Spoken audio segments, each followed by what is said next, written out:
Mister Alfred रप्पापोर्ट। बाप रे, एक ऐसा नाम जिसको प्रोनाउंस करने के अंदर कॉमेडी छूट जाए। Mister Alfred Rappaport. नाम फनी हमें क्यों लग रहा है? क्योंकि नाम इंडियन नहीं है भैया, हमें हैबिट है राम श्याम घनश्याम, और ये नाम है फॉरेन का, मिस्टर जॉन टाइप। हाँ, अभी आएंगे, मिस्टर जॉन का नाम भी आएगा अभी। हेलो फ्रेंड्स, मैं सीए पुरुषोत्तम अग्रवाल, सीए इंटर और सीए फाइनल में कॉस्टिंग सब्जेक्ट का फैकल्टी।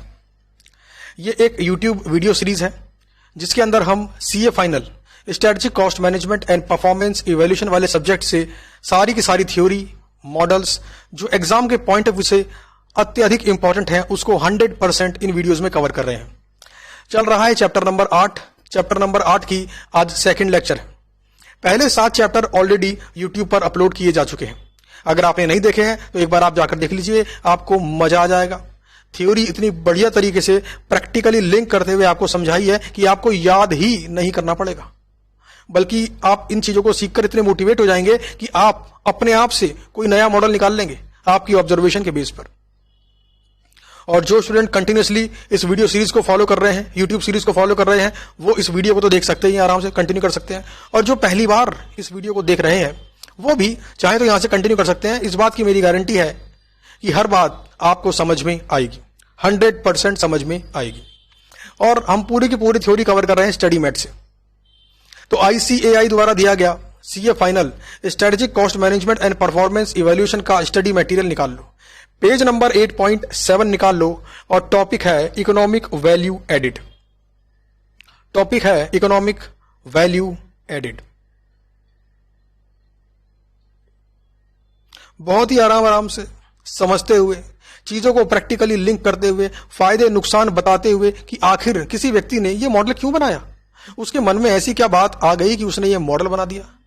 इस बात को समझाकर और जिन्होंने ये मॉडल लिखे हैं उनके बारे में आपको बताकर आपको इस बात पर मैं विवश कर दूंगा कि आप गूगल पे सर्च मार के इन महानुभवों के बारे में ढूंढेंगे।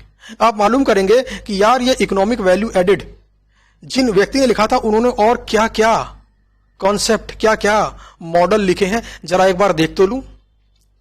तो सबसे पहले एक नाम रजिस्टर करिए मन के अंदर, मिस्टर स्टीवर्ट।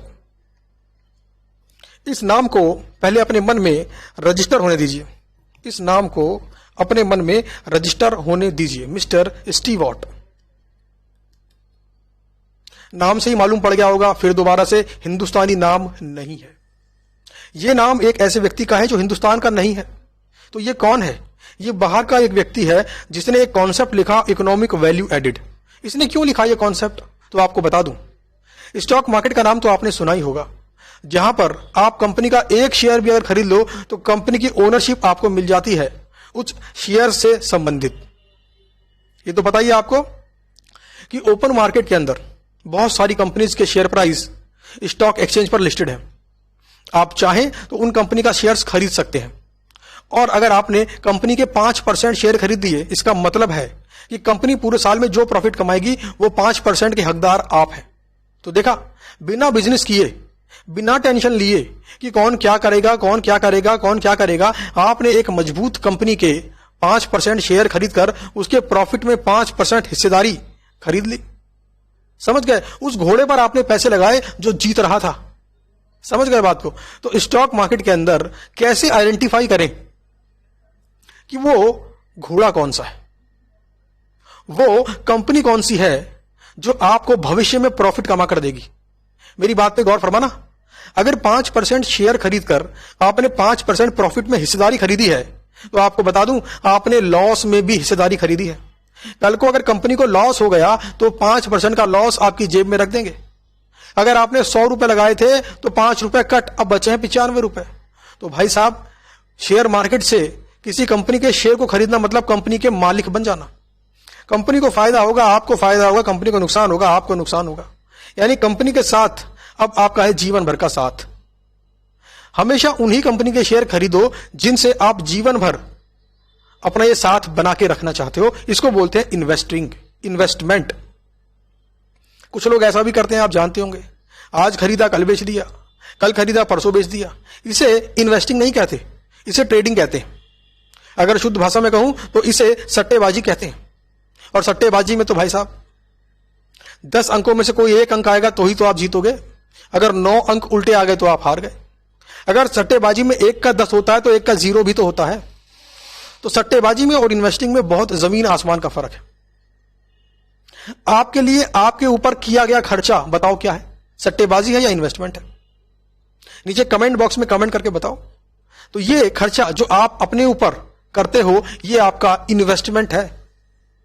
अगर इस वक्त आपने अपना समय पढ़ाई पर दे दिया, आपने जो खर्चा कर रहे हो उसे खर्चा ना मानकर इन्वेस्टमेंट मान लिया और दम लगा के पढ़ाई करी, तो एक टाइम बाद ये इन्वेस्टमेंट आपको जीवन भर रिटर्न देने वाला है। जीवन भर आप इस सीए डिग्री के बेस पर, इसकी रिप्यूटेशन के बेस पर, यहां से सीखी गई स्किल्स के बेस पर प्रॉफिट कमाने वाले हो। कैसा लगा? बात समझ में आई? तो आपके पिताजी जब आपको सीए करने के लिए उकसा रहे थे, आपको सीए करने के लिए समझा रहे थे, तो धीरे धीरे मन ही मन अपने आप से वो आपका आकलन भी कर रहे थे, आपको जज कर रहे थे कि क्या मेरा ये बेटा या बेटी सीए कर पाएगा। तो कैसे पता उन्होंने किया कि हां ये वो व्यक्ति है जो सीए कर सकता है और इस पर मुझे ये खर्च करना चाहिए, इसे 5 साल का समय देना चाहिए, कोचिंग क्लासेस के लिए इसको पैसे देने होंगे, बुक्स के लिए इसको पैसे देने होंगे, इससे कोई काम नहीं करवाऊंगा, सिर्फ पढ़ाई करने के लिए बोलूंगा, अगर हो सका पॉसिबल तो इसके स्टडी रूम में कूलर एसी लगवा दूंगा ताकि ये डिस्टर्बेंस से बचकर पढ़ाई पर कॉन्सेंट्रेट कर सके और एक दिन सीए बनकर हमें इस मिडिल क्लास से अपर क्लास में लेकर आ जाए, या अगर लो क्लास से मिडिल क्लास में लेकर आ जाए, कुल मिलाकर हमारी लिविंग स्टैंडर्ड को इंप्रूव कर दे। ऐसा आपके पिताजी ने सोचा होगा, तभी आपको सीए करने का प्रोत्साहन दिया होगा, आपको मोटिवेट किया होगा। तो जो ये मिस्टर स्टीव वॉट थे ये क्या करते थे? मिस्टर स्टीव वॉट ने ये कॉन्सेप्ट क्यों बनाया? सुनिए, मिस्टर स्टीव वॉट उन कंपनीज को आइडेंटिफाई करना चाहते थे जो लंबी रेस का घोड़ा है। उन कंपनीज को आइडेंटिफाई करना चाहते थे जहां पर 100 रुपए लगाकर ये प्रॉफिट में 5% हिस्सेदारी अपनी कर लें और कंफर्म हो कि ये प्रॉफिट कमाकर देगी कंपनी। अच्छा, क्या फीचर्स होते हैं आइडेंटिफाई करने के कि एक कंपनी प्रॉफिट देगी कि नहीं देगी? तो बहुत सारे पैरामीटर हैं, बहुत सारे। वो एक अलग सब्जेक्ट है, उसके ऊपर कभी और डिटेल में बात करेंगे अगर आपको पसंद आएगा तो, अगर आप चाहेंगे तो। तो मिस्टर स्टीव वॉट ने एक कॉन्सेप्ट बनाया जिसके बेस पर हर कंपनी का ये इकोनॉमिक वैल्यू एडेड निकालने लगे। इकोनॉमिक वैल्यू एडेड, कुछ एडजस्टमेंट इन्होंने की कंपनी के प्रॉफिट के अंदर और इन्होंने इकोनॉमिक वैल्यू एडेड निकाला। और इनके हिसाब से अगर इकोनॉमिक वैल्यू एडेड ज्यादा है, इसका मतलब है कंपनी भविष्य में प्रॉफिट कमा कर देगी। इस कंपनी का शेयर खरीद लो, इस कंपनी की ओनरशिप खरीद लो। तो इकोनॉमिक वैल्यू एडेड, ये कॉन्सेप्ट इन्होंने इसलिए बनाया ताकि ये कंपनी को इवैल्यूएट कर सके। आपके मन में आ रहा होगा, सर कंपनी का नेट प्रॉफिट देखकर भी तो हम जान सकते हैं कि कंपनी लंबी रेस का घोड़ा है कि नहीं है। तो आपको बता दूं, आपने एक शब्द सुना होगा, window dressing. Profit and loss account से छेड़छाड़, आम भाषा में बता रहा हूं। थोड़ा बहुत प्रोविजंस क्रिएट करके प्रॉफिट को कम कर सकते हैं, प्रोविजन को विड्रॉ करके प्रॉफिट को बढ़ा सकते हैं। और ये कंपनी के एंटिटी के हाथ में नॉर्मली होता है, एंटिटी के एस्टिमेशंस पे होता है। मैं ये नहीं कर रहा कि वो मैनिपुलेट कर रही है, बट इससे एक्चुअल प्रॉफिटेबिलिटी तो पता नहीं पड़ पा रही है। एक होता है नेट प्रॉफिट, एक होता है कैश प्रॉफिट। नेट प्रॉफिट के अंदर नॉन कैश आइटम भी होते हैं और कैश प्रॉफिट मतलब वो प्रॉफिट जो एक्चुअल में कमाया है, जो बैंक में दिखता है। आप अपने आसपास में काम कर रहे किसी व्यापारी से कभी पूछ लेना कि भाई साहब कितना प्रॉफिट कमाते हो, तो वो आपको कैसे बताएंगे? जो छोटे व्यापारी कैसे बताएंगे? देखिए भैया, पूरे महीने के अंदर हम 3 लाख रुपए की सेल करते हैं और 10% का मोटा मोटा प्रॉफिट मार्जिन आप मान लीजिए, मतलब हम महीने के 30,000 रुपए कमा रहे हैं। तो ये पूरे का पूरा प्रॉफिट बताने का तरीका उनका एस्टिमेशन बेस्ड है। एक्चुअल वो कमा भी रहे हैं कि नहीं कमा रहे हैं उन्हें खुद ही नहीं पता। आप छोटी मोटी किराना शॉप को देखिए, वहां के लोग नॉर्मली अकाउंटिंग नहीं करते हैं, वो नहीं लिखते हैं इस महीने में कितना प्रॉफिट हुआ, वो सिर्फ एस्टिमेशन के बेस पर ही प्रॉफिट को निकालते हैं। उनसे आप पूछोगे ना कि प्रॉफिट कितना, तो वो सेल्स का कुछ परसेंट निकालकर बता देंगे इतना प्रॉफिट। वो नहीं बनाते अकाउंट्स। और इन्हीं के लिए इनकम टैक्स के अंदर गवर्नमेंट ने एक डीम्ड इनकम प्रोविजन भी डाला है, अगर आपने पढ़ा हो तो। या फिर आप पढ़ने वाले होंगे। तो समझ गए बात को। अब ऐसे व्यक्ति की अगर इनकम को कैलकुलेट करके उसके दुकान में ओनरशिप खरीदनी है तो बड़ा मुश्किल काम है, बड़ा ही मुश्किल काम है। लेकिन अगर बात करूं एंटिटीज की, कंपनीज की, जो कि प्रॉफिट एंड लॉस अकाउंट बनाती है, जो कि बैलेंस शीट बनाती है, तो वहां पर आपके पास नेट प्रॉफिट तो है, मगर नेट प्रॉफिट मतलब वो प्रॉफिट जो हुआ है, लेकिन एक्चुअल में मेरे पास आया है कि नहीं आया ये नहीं पता। एग्जाम्पल के लिए, एक कंपनी ने पूरे साल सेल की, मान लीजिए इन्होंने पूरे साल 1 लाख रुपए की सेल की। कितने लाख रुपए की? 1 लाख रुपए की सेल पूरे साल में की। अच्छा, पूरे साल में खर्चा कितना हुआ? तो फुल ईयर कॉस्ट मान लीजिए 80,000 रुपए। कितना? 80,000 रुपए। जरा बताइए इनका नेट प्रॉफिट कितना है? 20,000 रुपए। तो क्या इस एंटिटी ने 20,000 रुपए कमा लिए हैं? आप बोलोगे सर ये सवाल कैसा है? भाई नेट प्रॉफिट अगर 20,000 का है तो 20,000 कमा लिए। आज तक हमने यही पढ़ा है सर। बिल्कुल आपने यही पढ़ा है, बट इस कंपनी की ओनरशिप खरीदने से पहले मैं ये चेक करूंगा कि क्या ये एक्स्ट्रा 20,000 का प्रॉफिट इसके बैंक अकाउंट में आया है। अब मैं आपको बताता हूं कि ये जो सेल है सारी उधार की है। पूरे साल में 1 पैसा नगद माल नहीं बेचा, पूरे का पूरा 1 लाख रुपए उधार सेल है। अब बताओ, 1 लाख का माल उधार बेचा, तो 1 लाख का उधार माल बेचा है। क्या लगता है कंपनी ने प्रॉफिट कमाया? कंपनी ने प्रॉफिट नहीं कमाया है, क्योंकि घर में तो कुछ आया ही नहीं। 1 लाख की सेल कर दी उधारे, 20,000 का प्रॉफिट पीएल में दिखता है, मगर बैंक अकाउंट में नजर नहीं आ रहा। अगर आप ध्यान से देखो तो इस कंपनी ने अपने 80,000 रुपए असल में फंसा रखे हैं। मतलब खुद जो खर्चा किया वो तो नगद कर दिया और माल बेच दिया उधार। तो अगर हकीकत में देखा जाए तो इस कंपनी के अंदर प्रॉफिट मेकिंग एबिलिटी मुझे तो नजर नहीं आ रही, मुझे तो ये बात समझ में नहीं आती। तो कुल मिलाकर बात यह है कि कंपनी द्वारा प्रॉफिट एंड लॉस अकाउंट में दिखाया गया नेट प्रॉफिट इस बात का इंडिकेटर नहीं है कि कंपनी एक्चुअल में उतना प्रॉफिट कमाती है। कैश प्रॉफिट कुछ लोग देखते हैं इस बात को चेक करने के लिए कि कंपनी एक्चुअल में कितना प्रॉफिट कमाती है। कैश प्रॉफिट कहां निकलता है? कैश फ्लो से निकलता है, cash flow from operating activities से निकलता है। तो वहां से पता पड़ेगा आपको कि कंपनी कितना एक्चुअल में कैश प्रॉफिट कमाती है। और असली मुनाफा वही जो बैंक अकाउंट में दिखे। क्यों भाई, किताबों के अंदर दिख रहा है तो क्या फायदा, बैंक अकाउंट में दिखे तो मजा आए। तो इसे बोलते हैं कैश प्रॉफिट। और इसी कॉन्सेप्ट के ऊपर आधारित है आपका इकोनॉमिक वैल्यू एडिड। आपके स्टडी मैट में भी लिखा हुआ है कि profits calculated in accordance with accounting standards do not truly reflect the wealth that has been created and are subject to manipulation by accountant। Study mat में लिखा हुआ है कि इसको अकाउंटेंट मैनिपुलेट कर सकता है। कैसे? डेप्रिसिएशन के रेट चेंज करके। अब आप मुझे बताओ, मैं ये आपसे पूछता हूं, एक मशीन साल के शुरू में कंपनी ने खरीदी, उसकी वैल्यू थी 1 लाख रुपए। ठीक है जी, 1 लाख की खरीद ली। अच्छा, साल के आखिरी में पूरे साल इस्तेमाल करने के बाद कंपनी को पता पड़ा इसकी वैल्यू रह गई है 80,000 रुपए। ठीक बात है। अच्छा, अकाउंटेंट साहब क्या बोलते हैं? अकाउंटेंट साहब बोलते हैं मशीन पर 10% का डेप्रिसिएशन लगा दो, यानी 1 लाख का 10%। कितना? 10,000। अच्छा,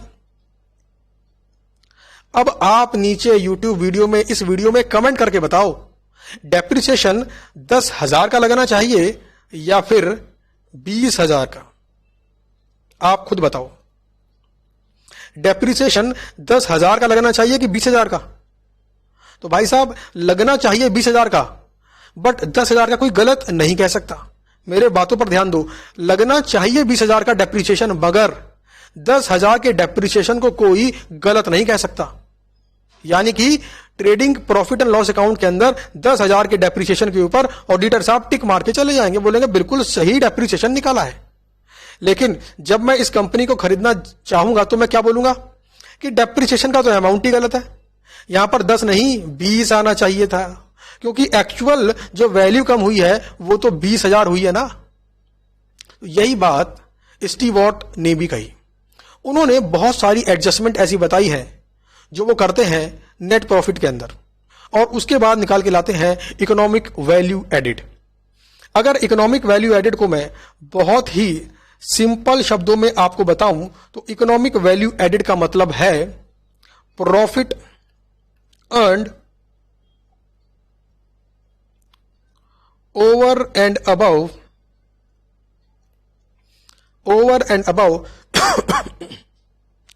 cost of capital of entity। अगर मैं इस बात को देखना चाहूं कि एक्चुअल में क्या कंपनी कुछ प्रॉफिट कमा रही है तो कैसे देखूंगा?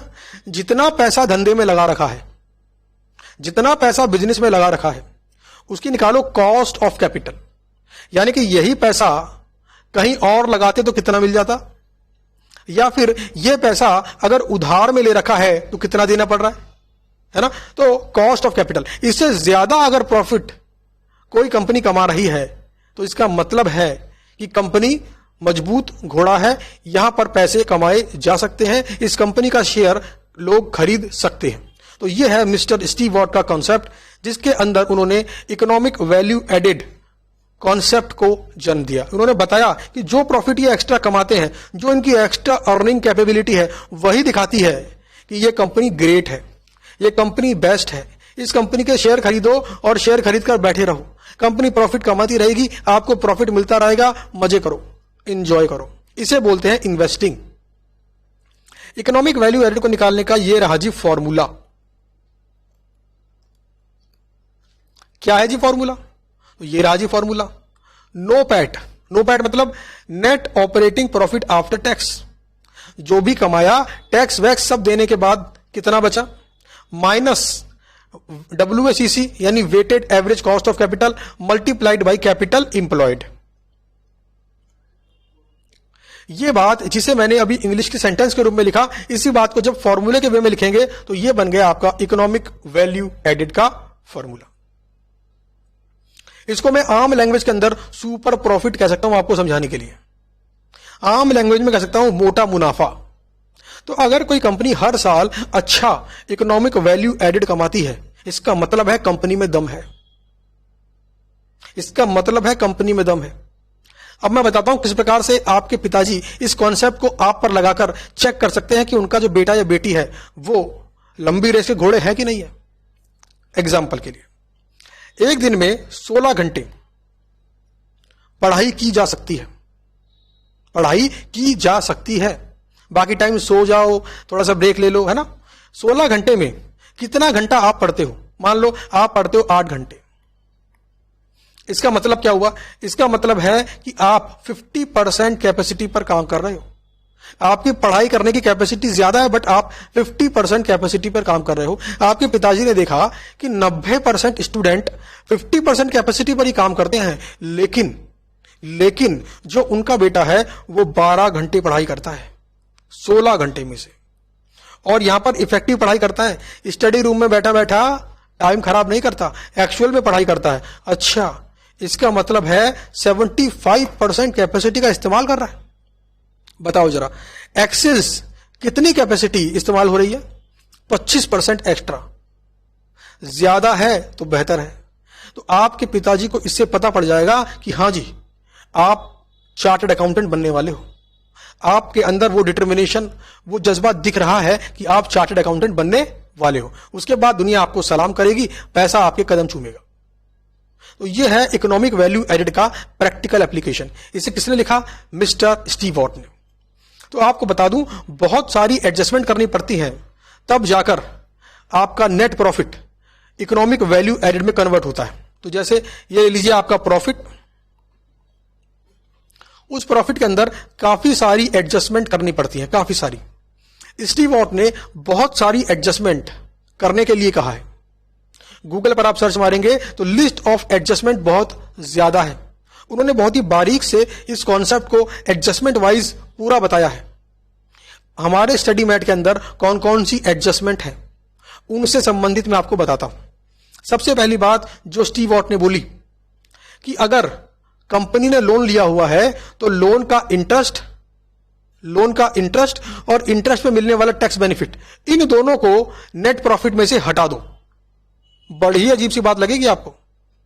Remove interest on loan and tax benefit on interest.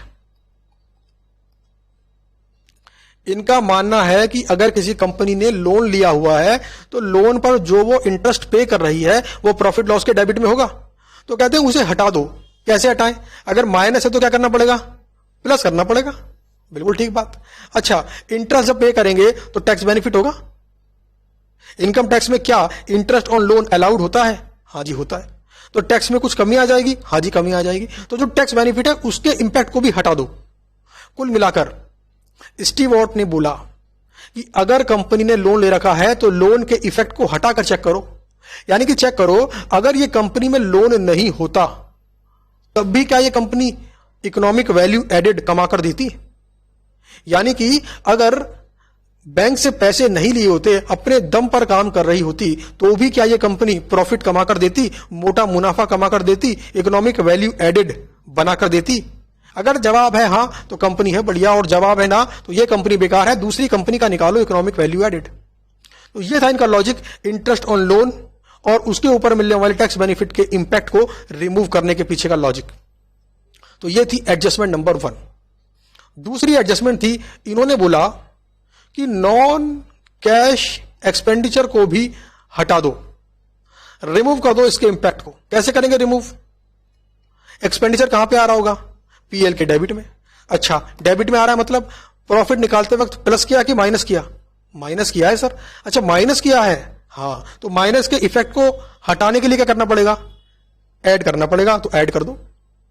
Non cash expenditure मतलब जैसे गुडविल रिटर्न ऑफ, जैसे प्रिलिमिनरी एक्सपेंसेस रिटर्न ऑफ, जैसे डेप्रीसिएशन।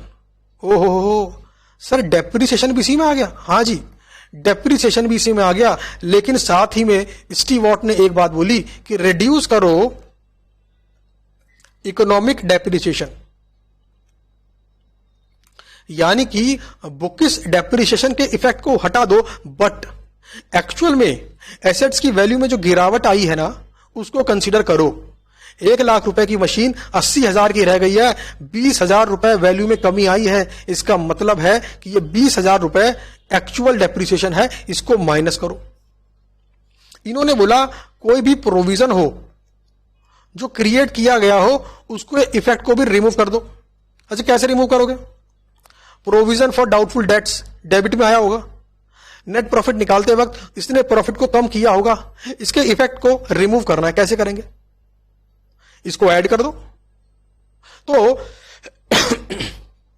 ये काफी सारी एडजस्टमेंट स्टीव वॉट ने बताई जो प्रॉफिट के अंदर करनी है। उसके बाद क्या निकल के आएगा? इकोनॉमिक। उसके बाद क्या निकल के आएगा? Economic value added. अच्छा, इकोनॉमिक वैल्यू एडेड निकालने से पहले क्या निकालना पड़ेगा आपको? NOPAT. तो ये आएगा आपका नो पैट। नो पैट मतलब net operating profit after tax. Net operating profit after tax, यानी पहले आपने प्रॉफिट को ठीक किया। ठीक किया मतलब प्रॉफिट को आपने एक्चुअल प्रॉफिट में कन्वर्ट किया। आपने जो फालतू वाले खर्चे हैं, प्रोविजन है, उनको हटा दिया, इंटरेस्ट लोन वाला हटा दिया, उसके टैक्स बेनिफिट को हटा दिया, डेप्रिसिएशन को हटा दिया, इकोनॉमिक डेप्रिसिएशन को लगा दिया, प्रोविजन को हटा दिया। उसके बाद रिसर्च करने पर कोई खर्चा हुआ, उस खर्चे का बेनिफिट इस साल हो गया, तब तो घटा हुआ रहने दो, वरना उसको भी हटा दो। तो ये सारी एडजस्टमेंट करने के बाद आपके पास आएगा NOPAT, net operating profit after tax. बस नो पैट में से माइनस कर दो capital employed multiplied by WACC, cost of capital, निकल कर आ गया आपका इकोनॉमिक वैल्यू एडेड। तो ये है कॉन्सेप्ट इकोनॉमिक वैल्यू एडेड का, और ये है बैकग्राउंड इकोनॉमिक वैल्यू एडेड का। तो आपको समझ में आया कि मिस्टर स्टीव वॉट कितने समझदार व्यक्ति थे। उन्होंने कैसे कंपनी की नेट प्रॉफिट में से एक्चुअल प्रॉफिटेबिलिटी को निकालने की तरीका निकाला कि कैसे निकालें। अच्छा जी, तो ये था आपका इकोनॉमिक वैल्यू एडेड। इसके ऊपर एग्जाम में प्रैक्टिकल क्वेश्चन आते हैं और ये बहुत ही बढ़िया कॉन्सेप्ट है, एक नया कॉन्सेप्ट है। एग्जाम के अंदर इस टॉपिक पर से क्वेश्चन आ सकता है। अब बात करते हैं मॉडल नंबर 4। आपको मैंने अपने पिछले लेक्चर में बताया था कि चैप्टर तो 8 है मगर मॉडल 9 है।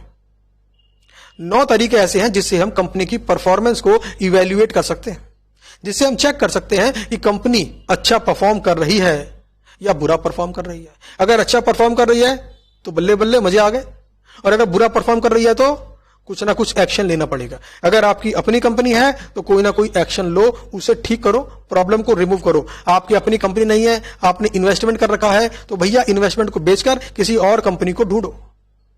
तो यह है मॉडल नंबर 4। मॉडल नंबर 4 के अंदर एक नाम है, इसको मैं यहां पे लिख देता हूं, मिस्टर एल्फ्रेड रप्पापोर्ट। बाप रे, एक ऐसा नाम जिसको प्रोनाउंस करने के अंदर कॉमेडी छूट जाए, मिस्टर एल्फ्रेड रप्पापोर्ट। नाम फनी हमें क्यों लग रहा है? क्योंकि नाम इंडियन नहीं है भैया, हमें हैबिट है राम श्याम घनश्याम, और ये नाम है फॉरेन का, मिस्टर जॉन टाइप। अभी आएंगे, मिस्टर जॉन का नाम भी आएगा अभी। मिस्टर जॉन तो हमारा फेवरेट है, जब भी हमें बात करनी होती है फॉरेन की तो मिस्टर जॉन का नाम हम ले लेते हैं, तो समझ जाता है स्टूडेंट मिस्टर जॉन मतलब इंडिया का नहीं है, बाहर का है। तो ये नाम है मिस्टर एल्फ्रेड रप्पापोर्ट। रप्पापोर्ट भी कह सकते हैं। और इस नाम को याद करने के लिए ना, देखो कैसे करेंगे याद, अप्पा, अप्पा या पप्पा, कैसा लगा याद करने का तरीका? क्योंकि मिस्टर एल्फ्रेड तो आपको याद हो जाएगा, लेकिन आगे का जो नाम है वो आपको शायद याद ना हो। तो कैसा लगा याद करने का ये तरीका? तो आपको बता दूं कि 1932 के अंदर मिस्टर एल्फ्रेड पैदा हुए थे। आपको बता दूं कि आज भी ये जीवित हैं। आप चाहें तो गूगल पे सर्च मारें, इनकी फोटो देखें, इनको प्रणाम करें। ये इकोनॉमिक्स के प्रोफेसर हैं, इकोनॉमिक्स के प्रोफेसर हैं। इन्होंने एक बुक लिखी थी, creating share holder value, creating share holder value. और उस बुक के अंदर इन्होंने कॉन्सेप्ट लिखा था शेयर होल्डर वैल्यू एडेड, जो हम पढ़ रहे हैं। यह कॉन्सेप्ट इन्होंने लिखा था कंपनी के पॉइंट ऑफ व्यू से।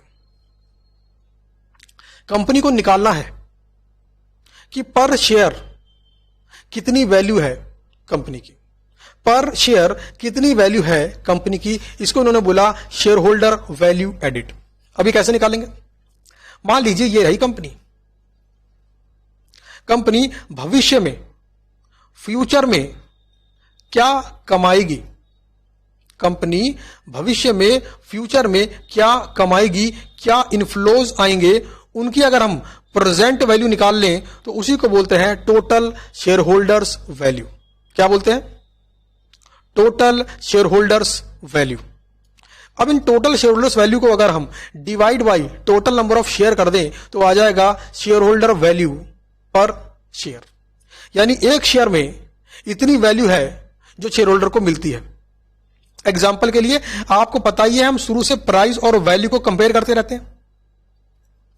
कुछ भी सर्विसेज आप जो कंज्यूम कर रहे हो, अगर उनका प्राइस कम है, वैल्यू ज्यादा है, तो आपके मुंह से हमेशा एक बात निकलेगी कि मजा आ गया। यहां पर क्या निकाल रहे हैं? Share holder value. और ये कौन निकाल रहा है? ये कंपनी भी खुद निकाल सकती है और बाहर बैठा इन्वेस्टर भी निकाल सकता है। अच्छा, इसे बेहतर कौन निकाल पाएगा? बेहतर तो कंपनी ही निकाल पाएगी, क्योंकि कंपनी को ही मालूम है कि भविष्य में कौन सा प्रोजेक्ट मिलने वाला है, कौन सा ऑर्डर मिलने वाला है, कितना प्रॉफिट होने वाला है।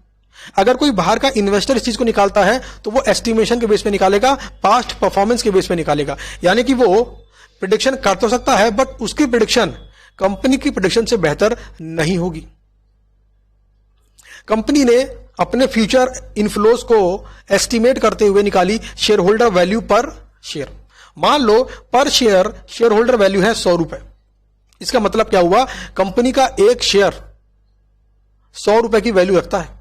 कंपनी का एक शेयर 100 रुपए की वैल्यू रखता है। अब बताओ, मार्केट के अंदर अगर ये 90 रुपए में बिक रहा है, क्या मतलब इसका? इसका मतलब है सस्ते में मिल रहा है। 100 रुपए का माल 90 में। इससे कंपनी को ही मालूम पड़ेगा कि हम अपने शेयर होल्डर को कुछ प्रॉफिट दे रहे हैं। 90 रुपए में खरीद रहे हैं 100 रुपए का माल, समझ गए बात को? अगर प्राइस 100 रुपए से ऊपर हुआ तो मत खरीदो, इस कंपनी की ओनरशिप मत खरीदो।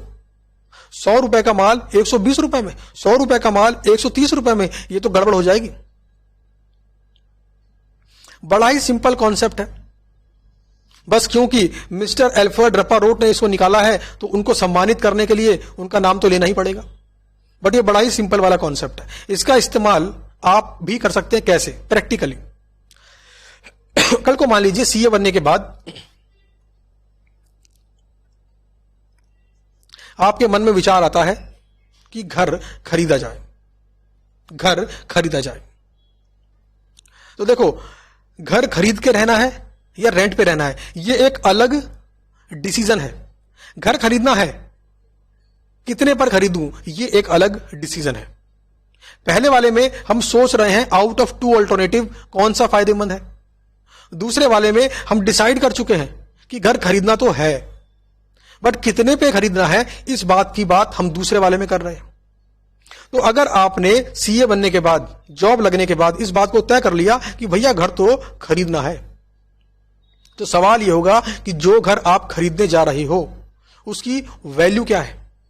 अच्छा, प्राइस तो आपको ब्रोकर बता ही देगा, प्राइस तो आपको सेलर बता ही देगा, प्राइस तो आपको 99 एकड़ की वेबसाइट पे मिल ही जाएगा, प्राइस तो आपको मैजिक ब्रिक की वेबसाइट पे मिल ही जाएगा। तो प्राइस तो आपको पता लग ही जाएगा, आपको निकालना है वैल्यू। अगर वैल्यू ज्यादा है, प्राइस कम है, खरीद लो, फायदा होगा। अगर वैल्यू कम है, प्राइस ज्यादा है, मत खरीदो, नुकसान हो सकता है। तो वैल्यू कैसे निकालेंगे आप? तो वैल्यू निकालने का सिंपल तरीका, आप ये देखो कि जो घर आप खरीद रहे हो उससे आपको फ्यूचर में क्या मिलने वाला है। तो देखो, आपको 2 चीजें मिलेंगी। आपने घर खरीदा तो आपको 2 चीजें मिलेंगी, एक तो हर महीने मिलेगा रेंट, और जब बेचोगे तो मिलेगी सेल वैल्यू। तो मान लो आप 10 साल का डिसीजन लेकर सोच रहे हो कि घर की वैल्यू क्या है, तो पहले साल में क्या रेंट मिलेगा, दूसरे में क्या मिलेगा, तीसरे में क्या मिलेगा, चौथे में क्या, 5वें में क्या, छठे में क्या, 7वें में क्या, 8वें में क्या, 9वें में क्या, और 10वें साल में रेंट प्लस सेल वैल्यू कितनी, सोचो कितनी मिल जाएगी उस टाइम पर, है ना। अच्छा, फिर करना क्या है, इन सबकी निकालनी है प्रेजेंट वैल्यू, इन सबकी निकालनी है प्रेजेंट वैल्यू, और इस प्रेजेंट वैल्यू से आपको मालूम पड़ जाएगा कि घर की वैल्यू क्या है, घर की वैल्यू क्या है। अच्छा, घर की वैल्यू अगर 90 लाख है और ब्रोकर आपको 70 लाख बोल रहा है, क्या समझे, खरीद लो, फायदा है।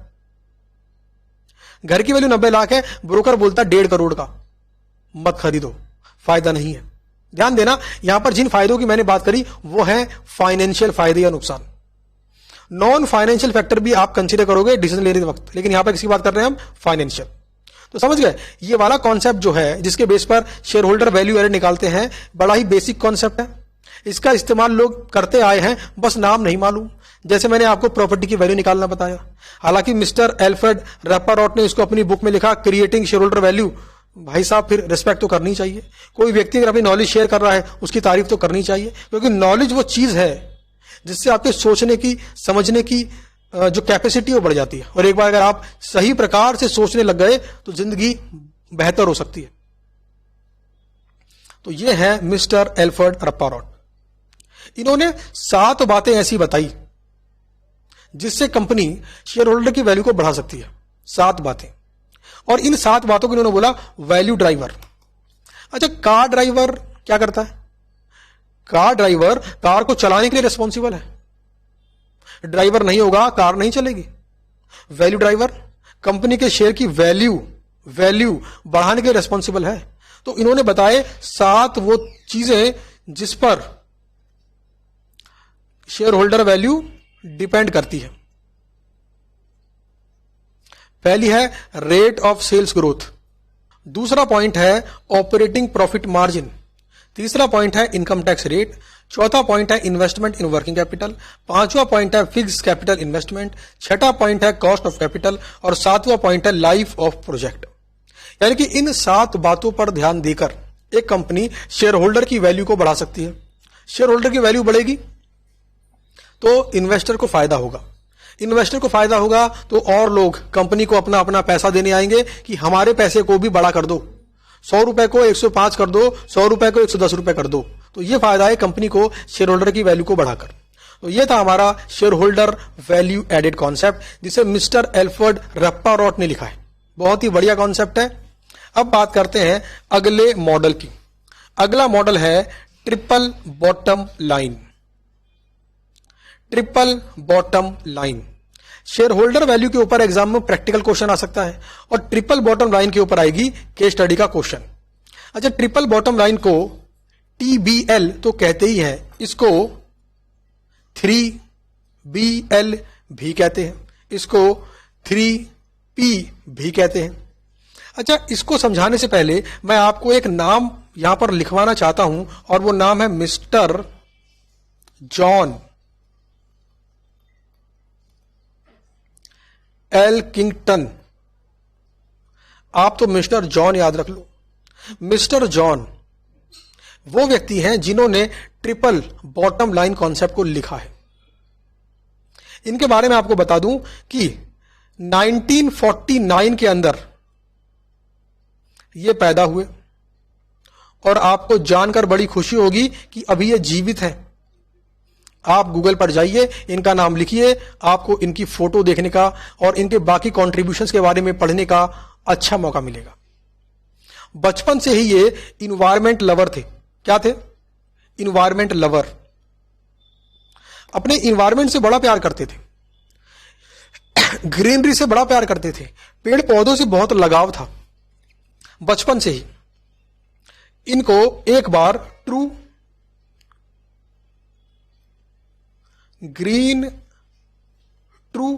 ग्रीन बिजनेस गुरु भी कहा गया। ट्रू ग्रीन बिजनेस गुरु।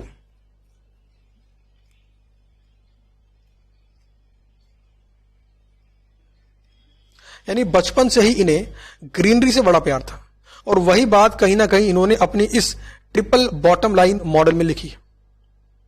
आपको बता दूं कि साल 2008 के अंदर लंदन में एक लिस्ट बनी कि कौन से वो 1000 लोग हैं जो इन्फ्लुएंशियल पीपल हैं, जिनकी कही गई बातों का इंपैक्ट वर्ल्ड में देखने को मिलता है। तो उनमें इनका भी नाम था, मिस्टर जॉन एल्किंगटन। आप मिस्टर जॉन बोलें तब भी चलेगा। तो यह है ट्रिपल बॉटम लाइन। इन्होंने बताई 3P अप्रोच। इन्वायरमेंट के लवर थे तो ध्यान देना जरा। इन्होंने बोला प्रॉफिट यानी पहला P से मतलब है 3 प्रॉफिट। पहले 3P के नाम बताता हूं मैं आपको, फिर आपको इसको सुनने में मजा आएगा। पहला है P, उसका नाम है प्रॉफिट। आपकी बुक में लिखा हुआ इकोनॉमिक, एक ही बात है। दूसरे P का नाम है प्लैनेट। आपकी बुक में लिखा हुआ है इन्वायरमेंट, एक ही बात है। तीसरा है पीपल। आपकी बुक में लिखा हुआ है सोशल, एक ही बात है। लेकिन एग्जाम के अंदर जब आप सॉल्व करो केस स्टडी को तो इन्वायरमेंटल, सोशल और इकोनॉमिक, इन्हीं शब्दों का अगर इस्तेमाल कर लोगे तो पेपर चेक करने वाले व्यक्ति को आसानी होगी आपका पेपर चेक करने में। लेकिन आप समझ जाओ, इकोनॉमिक मतलब प्रॉफिट, सोशल मतलब पीपल और इन्वायरमेंटल मतलब प्लैनेट। इसे 3P अप्रोच क्यों कहा गया, समझ गए बात? Profit, people, planet. इन्होंने कहा प्रॉफिट कमाना बहुत जरूरी है, यह बात तो सही है, लेकिन प्रॉफिट कमाने के साथ साथ अगर पीपल का और प्लैनेट का ध्यान रखा जाए तो प्रॉफिट बढ़ सकता है। बड़ी गहरी बात है। प्रॉफिट कमाना बहुत जरूरी है, बट प्रॉफिट कमाने के साथ साथ अगर पीपल का और प्लैनेट का ध्यान रखा जाए तो बहुत अच्छी बात है। पीपल मतलब कौन? इंप्लॉइज। इंप्लॉइज का ध्यान रखो, उनकी वर्किंग कंडीशंस अच्छी होनी चाहिए। जहां पर वो बैठे हैं proper sitting arrangement, proper air conditioning, proper पानी पीने की व्यवस्था, खाना खाने की व्यवस्था, बीच में 1-2 मिनट का ब्रेक लेने की व्यवस्था। यानी कि अगर पीपल, इंप्लॉइज खुश रहेंगे तो प्रॉफिट अपने आप बढ़ेंगे। अगर इंप्लॉइज यानी कि पीपल खुश रहेंगे तो नंबर्स अपने आप बढ़ना चालू हो जाएंगे, प्रॉफिट अपने आप बढ़ना चालू हो जाएगा। तो इन्होंने बोला कि प्रॉफिट पर तो सभी फोकस करते हैं, हम भी करेंगे, लेकिन हम 2 जगह और फोकस करें तो हमारा प्रॉफिट बढ़ सकता है। उसमें से दूसरा था पीपल। आप बोलोगे दूसरा मतलब, पहला तो प्रॉफिट है ही अपने आप में, दूसरा था पीपल और तीसरा है प्लैनेट। प्लैनेट मतलब इन्वायरमेंट। हमें नेचर ने बहुत कुछ दिया है, एयर दिया है, प्योर एयर, वाटर दिया है ना, हवा, पानी। तो जब आप प्रॉफिट कमाने के लिए कोशिश कर रहे हो, कोई इकोनॉमिक एक्टिविटी कर रहे हो, तो इस बात का ध्यान दो कि इन्वायरमेंट को आप नुकसान ना पहुंचाओ, इन्वायरमेंट की आप केयर करो। अगर इन्वायरमेंट की आपने केयर नहीं की तो भविष्य में यह प्रॉफिट खत्म हो जाएगा। कैसे? अगर कोई कंपनी पेपर बनाकर बेचती है, रजिस्टर बनाकर बेचती है, उसे क्या चाहिए? ट्रीज, पेड़ चाहिए उसको, वहीं से बनता है पेपर। अब अगर ये पेपर बनाने के बाद उन पेड़ों का ध्यान ही ना रखे तो भाई साहब इन्वायरमेंट तो खराब कर ही रही है, अपना भविष्य भी खराब कर रही है। तो यही था इनकी इस ट्रिपल बॉटम लाइन मॉडल के अंदर। एग्जाम में इसके ऊपर आपको केस स्टडी का क्वेश्चन मिल सकता है, जहां पर आपको रिक्वायरमेंट में ऐसा पूछेगा क्वेश्चन कि बताओ कैसे ट्रिपल बॉटम लाइन मॉडल का इस्तेमाल करके ये कंपनी प्रॉफिट कमा सकती है। देखो, आज के जमाने के अंदर लोग इन्वायरमेंट के प्रति ज्यादा अवेयर हो रहे हैं। अगर आपकी कंपनी ने कोई ऐसा प्रोडक्ट बनाया जो इन्वायरमेंट को नुकसान पहुंचा रहा है और अगर ये बात व्हाट्सएप, यूट्यूब, फेसबुक पर वायरल हो गई तो भाई साहब आपका प्रोडक्ट कोई नहीं खरीदेगा। समझ गए? तो बढ़ती हुई इन्वायरमेंट के प्रति अवेयरनेस इस बात को इंडिकेट करती है कि कंपनी को इन्वायरमेंट के बारे में भी सोचना पड़ेगा। दूसरा है पीपल। एक कंपनी इंप्लॉयज के दम पर चलती है। इंप्लॉयज खुश रहेंगे तो कंपनी चलती रहेगी। इंप्लॉयज हैप्पी तो कंपनी हैप्पी, इंप्लॉयज अनहैप्पी तो कंपनी अनहैप्पी। तो यह है इनका ट्रिपल बॉटम लाइन मॉडल। कैसा लगा ये? अब आप बताओ, इन्होंने क्या कोई बहुत ही मुश्किल बात बोल दी जो हमें समझ ही ना आए? बड़ी आसानी सी, सिंपल सी बात बोली इन्होंने। लोगों की केयर करो, इन्वायरमेंट का ध्यान रखो। अच्छा, किसी कंपनी के सीईओ को आप बोलो कि भैया अपने इंप्लॉयज को लंच ब्रेक में खाना खाने के लिए एक अलग से कोई लंच रूम बना दो ना यार, जहां पर एसी लगा हो, पानी की व्यवस्था हो, आरो वारो लगा हुआ हो, आराम से आए खाना वाना खा ले। तो शायद वो ना लगाए, लेकिन उसको आप ऐसे बोलो कि इंप्लॉयज जब खाना खाते हैं तो उन्हें खाना खाने में 1 घंटा लग जाता है, क्योंकि खाना खाने की जगह ही नहीं है। वो ढूंढते रहते कहां पे खाना खाऊं बैठकर, आज ऑफिस बड़ा छोटा सा है। अगर ऐसे में कोई कैबिन आप बना दोगे ना, छोटा सा कैबिन, तो आपके 10-12 हजार रुपए तो लगेंगे, लेकिन वो 15 मिनट में खाना खा लेंगे, 15 मिनट में वॉक कर लेंगे, आधे घंटे बाद काम पर आ जाएंगे। अब पॉसिबल है कि कंपनी का सीईओ उस कैबिन को लगाने पर ध्यान दे। तो ध्यान देना, कोई भी काम कंपनी के सीईओ से करवाना है तो उसको उसका मुनाफा दिखाना होगा अपने काम करवाते हुए, और उसको एक्चुअल मुनाफा होना भी चाहिए। यहां पर फेक मुनाफा दिखाने की बात नहीं कर रहा हूं मैं, एक्चुअल में मुनाफा होना चाहिए। झूठ नहीं कि आपने बस ऐसे बोल दिया कि सर आप लोगों को खुश रखो और आपकी कंपनी का प्रॉफिट होगा। नहीं, लोग अगर खुश हैं तो कंपनी को प्रॉफिट होता हुआ दिखना चाहिए। एक एम्प्लॉय ने बोला मंडे को कि सर मेरी तबीयत खराब है, मुझे हाफ डे दे दीजिए आज और मेरी सैलरी मत काटना। आप रिपोर्टिंग ऑफिसर थे उनके, आपने टॉप मैनेजमेंट को बोला कि भाई देखो, मैंने सीए फाइनल की कॉस्टिंग के अंदर एक TBL पढ़ा था, वहां पे बोला गया था कि अगर लोग खुश रहेंगे तो कंपनी खुश रहेगी। तो सर इसको मैं हाफ डे दे रहा हूं, तबीयत ज्यादा खराब है, कोरोना का वक्त चल रहा है, क्यों रिस्क लें, तबीयत ज्यादा खराब है, बच्चे को जाने देते हैं, और ये खुश रहेगा तो कंपनी के लिए काम करेगा, कंपनी को प्रॉफिट होगा। आपने ऐसा बोलकर इंप्लॉय को बेनिफिट दिलवा दिया। आपने कोशिश करी कि इंप्लॉय खुश हो जाए, इंप्लॉय अच्छा फील करे और कंपनी के प्रति एक उसका अच्छा बॉन्डिंग बने। लेकिन आपने एक दिन उसी इंप्लॉय को 6 बजे के बाद सिर्फ 1 घंटा रुकने के लिए बोल दिया कि भाई आज शाम में 1 घंटा एक्स्ट्रा रुक के जाना, और आपने देखा उस इंप्लॉय का तो मुंह बन गया है। वो इंप्लॉय काम ना करने के पीछे बहुत सारे रीजन दे रहा है कि सर मुझे तो वहां जाना था, सर मेरा तो वो काम था, सर मेरा तो वो काम था। तो समझो, इसका मतलब है ये इंप्लॉय उस प्रकार का इंप्लॉय नहीं है जो आपकी अच्छाई को अच्छाई में लेकर आपको काम करके देगा। तो इसके साथ वही पुराना वाला तरीका चलेगा, 4 घंटे का ऑफ लिया, हाफ डे कटेगा। तो आपको देखना होगा कि इसको इंप्लीमेंट करके कंपनी को मुनाफा हो, कंपनी को फायदा हो, क्योंकि एक कंपनी का जन्म प्रॉफिट कमाने के लिए हुआ है। इन्वेस्टर ने कंपनी में पैसा लगाया है प्रॉफिट कमाने के लिए, पब्लिक ने कंपनी के शेयर खरीदे हैं प्रॉफिट कमाने के लिए। अगर कंपनी को प्रॉफिट ही ना हो तो क्या करोगे इन मॉडल्स का? तो इन मॉडल्स का इस्तेमाल इस प्रकार से हो कि बाकियों का भी फायदा हो, कंपनी का भी फायदा हो। तो ये थी ट्रिपल बॉटम लाइन मॉडल। आगे बढ़ते हैं, आप आ जाइए अगले पेज पर। पेज नंबर है 8.12, 8.12 और balance score card, balance score card, balance score card model number 6, ये मॉडल नंबर 5 था ना, 5 ही था, ये आ गया model number 6, balance score card, balance score card बहुत ही आसान है, इसको मैं बोलता हूं मार्कशीट। किसकी? बिजनेस की। अच्छा, मुझे अगर एक स्टूडेंट की कैपेबिलिटी, स्टूडेंट की एफिशिएंसी, स्टूडेंट के बारे में पता करना हो तो स्टूडेंट की मार्कशीट के बेस पर क्या पता कर सकता हूं? सर हां, कर सकते हो, कर सकता हूं, बट पूरा नहीं। मार्कशीट में क्या लिखा होगा? नंबर कितने आए। 100 नंबर का पेपर दिया, 80 नंबर आए, 70 नंबर आए। लेकिन अगर मुझे पता करना हो कि एक स्टूडेंट एक्चुअल में किस प्रकार का है, तो सिर्फ एक पैरामीटर से बात नहीं बनेगी। मैं चेक करूंगा उसकी अटेंडेंस रिकॉर्ड, अटेंडेंस रिकॉर्ड।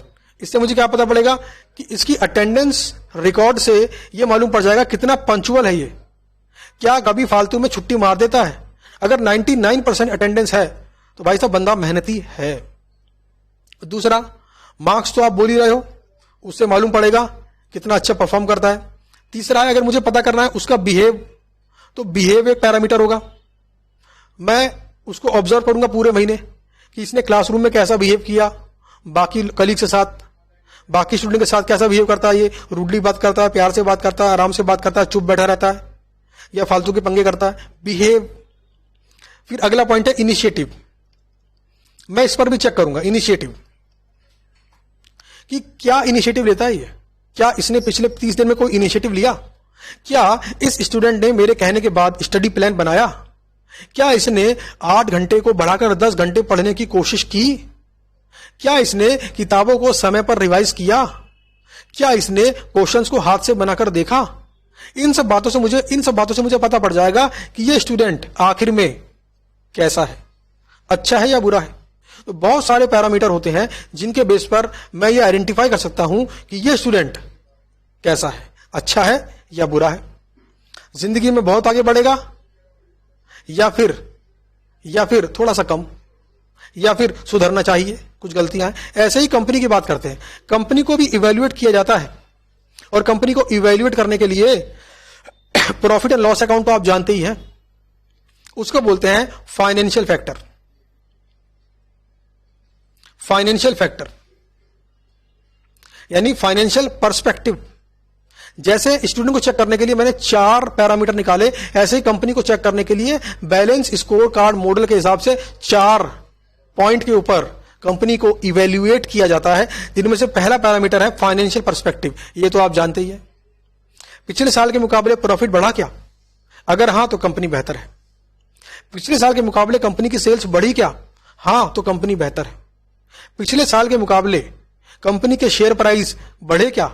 हां तो कंपनी बेहतर है। तो ये सारी बातें हैं जिनके बेस पर हम चेक करते हैं कंपनी फाइनेंशियली कैसा परफॉर्म करती है। कहने का मतलब है how do we look to our share holder. जब शेयर होल्डर के हाथ में कंपनी की balance sheet, profit and loss account आता है पिछले 5 सालों का, तो उसे देखकर उसे क्या लगता है? अरे कंपनी तो बढ़ती जा रही है, अरे कंपनी का प्रॉफिट तो बढ़ गया, अरे कंपनी की सेल बढ़ गई, मजा आ गया, प्रॉफिट शेयर प्राइस बढ़ गया, मजा आ गया। Financial perspective. दूसरा पर्सपेक्टिव है कस्टमर। भाई साहब, प्रॉफिट को बढ़ाना है तो कस्टमर आपके बारे में क्या सोचता है यह आपको पता होना चाहिए। कस्टमर आपके बारे में क्या सोचता है, सोचे कैसे वो, आपके प्रोडक्ट को कंज्यूम करने के बाद कैसी फीलिंग आती है उसको। अगर अच्छी फीलिंग आती है, उसे लगता है वैल्यू फॉर मनी मिल गया तो अच्छा है। कस्टमर को टाइम पे डिस्पैच कर दिया, उसको मिल गया तो अच्छा है। कस्टमर को कुछ प्रॉब्लम आई, टाइम पे रिजॉल्व कर दिया तो अच्छा है। तो सेकंड पैरामीटर है कस्टमर पर्सपेक्टिव। कस्टमर हमें किस प्रकार से देखता है? प्रॉब्लम सॉल्विंग कंपनी के नाम से देखता है, या फिर ऐसे ही नॉर्मली काउंट करता है कि ठीक है यार मजा नहीं आया, या फिर वो बोलता है अरे मजा आ गया। तो कस्टमर पर्सपेक्टिव। तीसरा पॉइंट है आपका internal business perspective. Internal business perspective. अच्छा, कस्टमर को खुश रखने के लिए, प्रॉफिट को बढ़ाते रहने के लिए कुछ ना कुछ काम करते रहना होगा ना, कुछ ना कुछ नया क्रिएट करते रहना होगा ना, कुछ ना कुछ नया कस्टमर को देते रहना होगा ना। तो ये है at what must be excel. Excel मतलब हमें किस काम को और बेहतर करना चाहिए। तो एग्जांपल के लिए प्रोसेसिंग टाइम। अगर एक कंपनी पेन बनाकर बेचती है और पेन की बहुत डिमांड है, ऐसे में कंपनी के पास ज्यादा ऑर्डर आ रहे हैं, तो कंपनी को अपने प्रोसेसिंग टाइम को कम करने पर फोकस करना चाहिए। और कंपनी ने अगर अपना प्रोसेसिंग टाइम 15 मिनट से घटाकर 10 मिनट कर लिया तो कंपनी बेहतर है, कंपनी अच्छी है, मजा आ गया। कंपनी बेहतर है, कंपनी अच्छी है, मजा आ गया। चौथा पॉइंट है लर्निंग एंड ग्रोथ पर्सपेक्टिव। चौथा पॉइंट है learning and growth perspective. How do we continue to improve and create value. यहां बेसिकली बात कर रहे हैं नई नई चीजों को सीखने की, नई नई चीजों को इंप्लीमेंट करने की, मार्केट को ऑब्जर्व करने की, कस्टमर को ऑब्जर्व करने की, कस्टमर चाहता क्या है, मार्केट में कोई नई टेक्नोलॉजी आ गई तो खरीद लो, और कैसे मैं और वैल्यू क्रिएट करूं अपने कस्टमर के लिए, शेयर होल्डर के लिए, इंप्लॉय के लिए, गवर्नमेंट के लिए। ये सारे पॉइंट आते हैं आपके पॉइंट नंबर 4 में। इंप्लॉइज को कम मालूम है तो उन्हें ट्रेनिंग दिलवाओ। इंप्लॉइज कस्टमर से ढंग से बात नहीं कर पा रहा, ट्रेनिंग दिलवाओ। समझ गए बात को। तो ये था पॉइंट नंबर 4। तो ये 4 पर्सपेक्टिव आते हैं बैलेंस स्कोर कार्ड के अंदर, और बैलेंस स्कोर कार्ड के ऊपर एग्जाम में केस स्टडी क्वेश्चन पूछे जाते हैं, और बहुत ही बढ़िया ये मॉडल है। ये चैप्टर तो अपने आप में बहुत ज्यादा इंपॉर्टेंट है, जैसा कि मैंने आपको पहले भी बताया। लगभग समय हो चला आज की वीडियोस का। उम्मीद करता हूं आपको इन मॉडल्स को प्रैक्टिकली समझना अच्छा लगता है। अगर अच्छा लगता है तो नीचे कमेंट करें, और कमेंट में यही लिख दें कि सर अच्छा लगता है। इससे मैं समझ जाऊंगा कि आपको मजा ही आ गया है, और आपका ये शब्द अच्छा लगता है, इससे मेरी टीम जान जाएगी कि हाँ सर, जो एफर्ट हम लगाते हैं स्टूडेंट के लिए, इससे उनको एडवांटेज मिल रहा है। तो चलिए मिलते हैं आपसे अपनी अगली वीडियो के अंदर। Thank you.